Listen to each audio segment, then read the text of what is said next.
Күшік пен марғау. Келесі қызықты ертегілерді жіберіп алмас үшін арнаға тіркеліп отыруды ұмытпаңыз.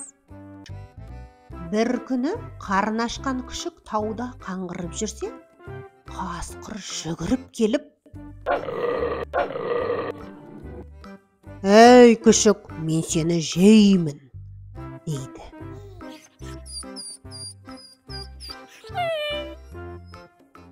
«Қойыңыз, көкешім, қойыңыз, мен өте арықпын ғой, әуелі мені тойғызыңыз, сонан соң жерсіңіз», дейді күшік.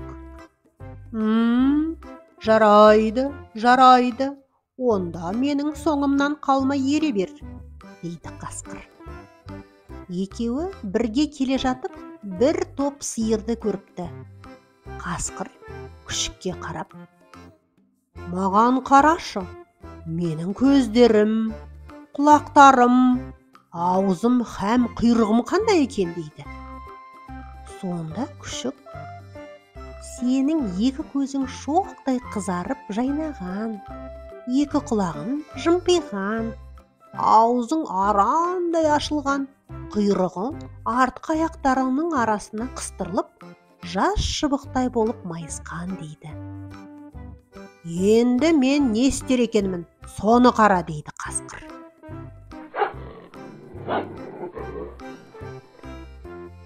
Содан шапшып барып, қасқыр оңаша жүрген бір бұзаудың тамағына жармасып, тұншықтырып өлтіреді. Содан күшікті де тойғызып, өзі де тыңқия тойып алады. «Ал, енді мен тойдым, сенің етіңді жемеймін, қош бол», деп қасқыр желе жортып кетіп қалады. Ал күшік болса, бұзаудың жемтігінің қасында қалып, 3 күндей тегін етке тойып жатыпты. Ақырында күшік іші пысқан соң қаңғып келмекке шыққан екен. Бір аш марғауға кез болыпты. Ол марғауға келіп былай депті: «Ей, марғау, мен сені жеймін», дейді. «Қой, күшігім, қой, мен өте арықпын, ашпын, әуелі мені тойғыз, сонан соң жерсің», дейді марғау. «Жарайды, ендеше сен менімен бірге жүр», депті күшік. Біраздан соң бұлар бір топ жайылып жүрген түйеге келіпті. Күшік қасқырдан үйренгеніндей марғаудан былай деп сұрапты: «Марғау, маған қарашы, менің көздерім, құлақтарым, аузым, құйрығым қандай екен?» дейді. «Несін айтасың? Сенің көзің бозарып тұр, құлақтарың салпиып тұр, аузың аңқиып, тілің салақтап, ал құйрығың салбырап тұр», дейді. Сонда бұған қарап күшік былай дейді: «Енді мен не істер екенмін, соған қара», дейді.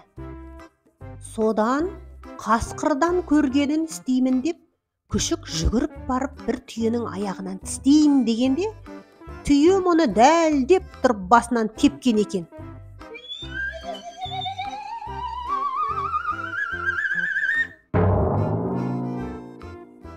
Күшік болса, сол арада сезбей қатыпты.